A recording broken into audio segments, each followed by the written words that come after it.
Morning, Sakina. We hope the gremlins in our technology have been cleared right now and you can hear me well. We are here at the Diepkloof Forensic Pathology Services, where families are expected to come and identify bodies of those who were victims of the fire that took place yesterday. This morning we saw a few families coming in just before 8 o'clock. The services are now opened from 8.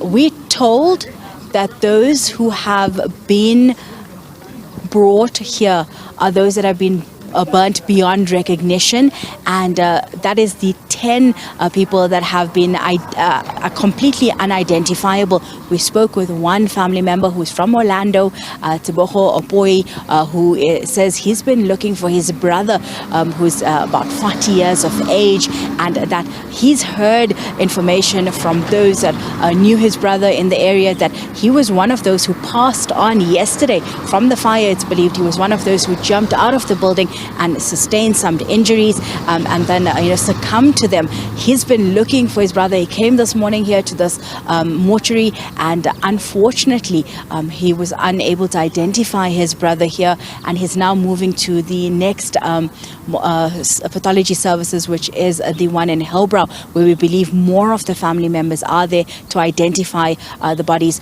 Families are told that when they do come through, to bring with them the original ID documentations or some kind of identifications of the deceased, and if they are not from within the country, to bring with them their asylum seeker certificates, passports or letters from their origin countries, so that people can be identified. We're told that they're going to be using the DNA services.